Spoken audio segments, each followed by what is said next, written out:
Filigree glass is a highly advanced form of glassmaking. The artists first produce threads of colored glass, then weave these threads together in intricate patterns, encasing them within clear crystal. Complex glassmaking techniques shape these patterned rods into breathtaking works of art. The filigree glass technique was invented in the 1500s by master glassmakers in Murano, Italy. Their then-secret process incorporated ancient methods from Mesopotamia, the birthplace of glassmaking some 2,000 years earlier. It all begins with a blend of mostly silica sand, soda ash, and lime. They heat the mix to 1300 degrees Celsius, melting it over several hours into lead-free liquid crystal.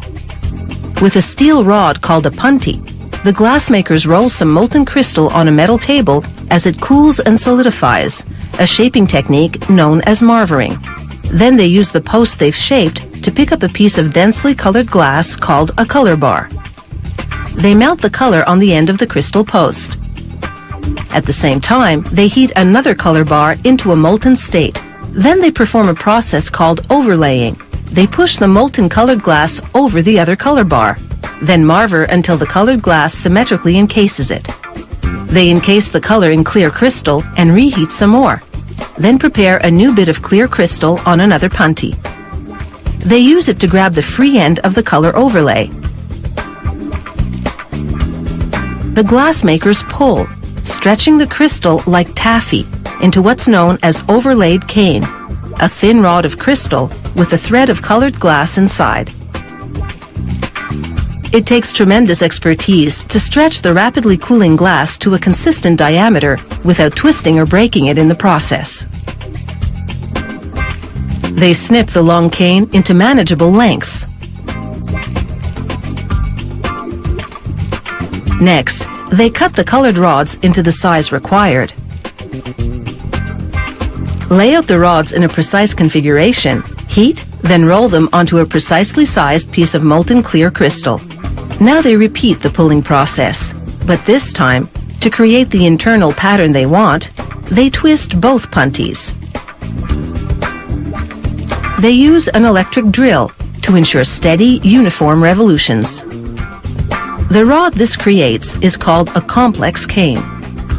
After it cools and stabilizes overnight, they cut it into the lengths they need to create the filigree glass piece.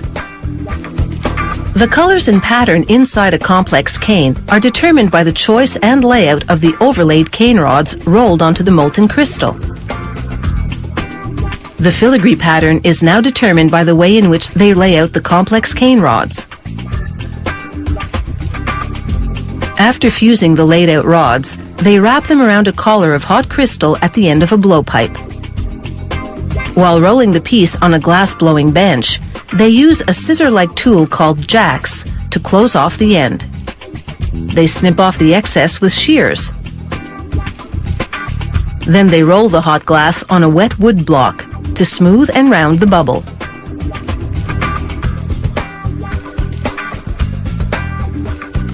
They blow in some air to produce the shape of a pear, stick a punty to the bottom of the pear, then use cold tweezers to shock the hot glass into breaking along the separation line, and transfer off the blowpipe.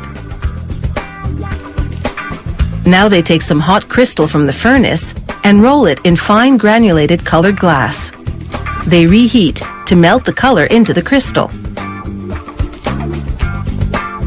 Then attach a bit of glass to the top of the pear to form into a stem.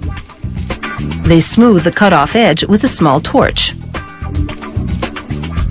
They take another bit of molten colored crystal to shape a leaf. This crimping tool imprints the veins. Every filigree piece these Canadian master glassmakers create is signed by way of a piece of cane bearing their initials. They fuse it to the piece in a discrete location.